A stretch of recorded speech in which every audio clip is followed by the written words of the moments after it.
Hi, I'm Indy Young. I'm a problem space researcher trying to help everyone who's developing solutions for people to get a little bit deeper understanding of what the problem is so that we can come up with better solutions. As a part of this, I teach and I write and I get a lot of questions. So here's an answer for you.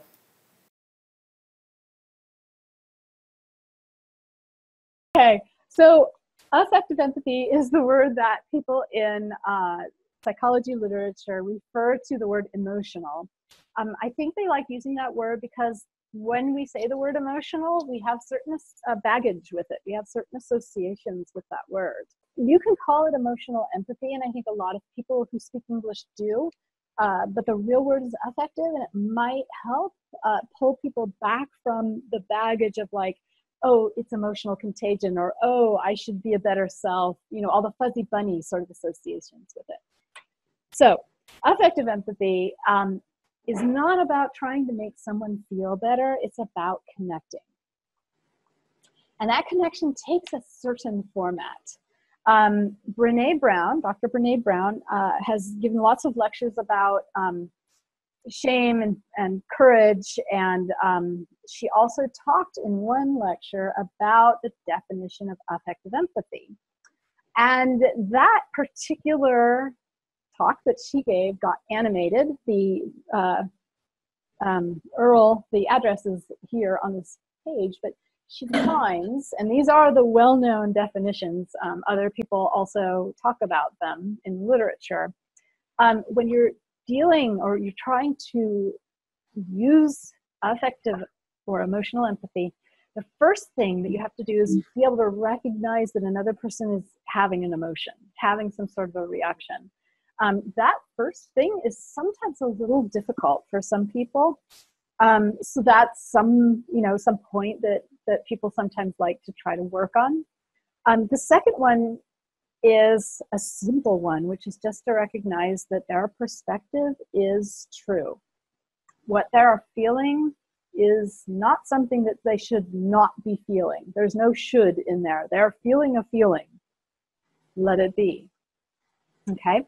Then the third one is to like communicate to them that you recognize they're having some sort of feeling, which opens up and invites them to maybe say something about their emotion. And as they start to talk about it, you stay out of judgment. You never say the word should in these cases when you're trying to make a connection.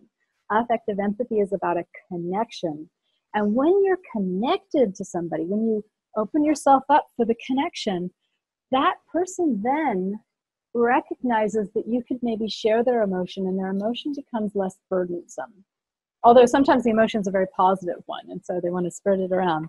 But in the case where it's a burdensome emotion, it really helps people. Okay, there is another Pixar film called Inside Out, where they're talking about a girl's interior emotions as characters. And there's this scene where Sadness, the person with the blue face, sits down with the pink elephant who's just lost something very precious to him, and says exactly this: hey, this is really devastating to you. And he says, it is.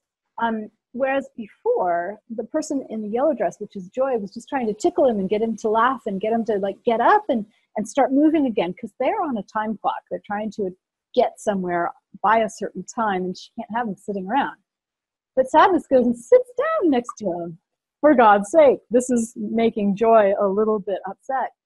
But 42 seconds later, the pink elephant has talked a little bit about his precious thing, cried a little bit, and stood up and said, hey, I'm ready to go.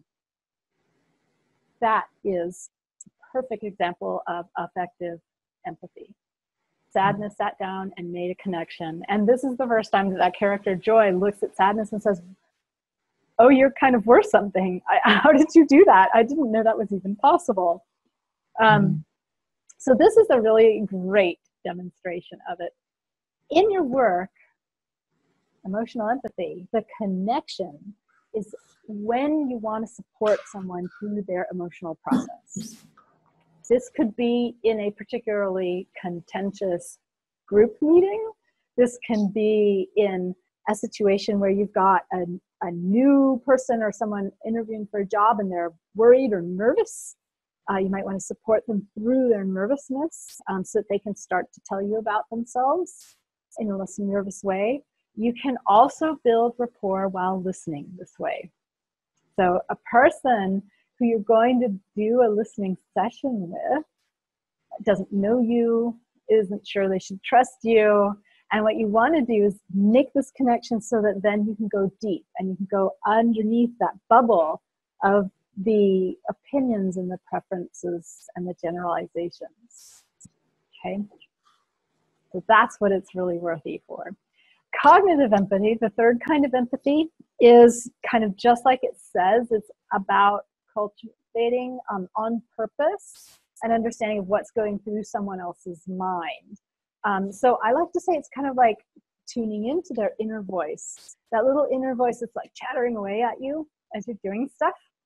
It's tuning into that and finding out what that voice is saying so that you can understand them better.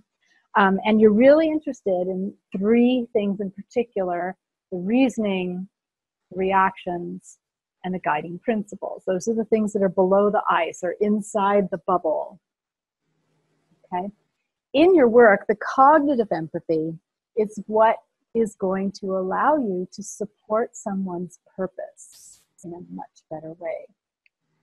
So not only can you find new ways to support, but better ways within the existing ways that you support someone, and also different ways of thinking, different approaches that you hadn't considered, different thinking styles that people have, and so you can support them that way. And there's one more thing, and I'll give you a little quiz. When you hear that phrase, walk in someone's shoes, perfectly good phrase. As long as you're not saying, if I were in her shoes, which is not walk in someone's shoes. Walk in someone's shoes is like being an actor, being them, right? Perfectly good phrase, but the thing that I want to point out is that a lot of people try to walk in people's shoes without first developing cognitive empathy for them. They're totally guessing. They're making assumptions. And so we're then making decisions about what we're doing at work, even in our own personal relationships, based on an assumption of what that person is thinking, how they're reasoning, what their reactions are, what their guiding principles are. We have no idea. We're just guessing. I hope you'll join me for some advanced training online.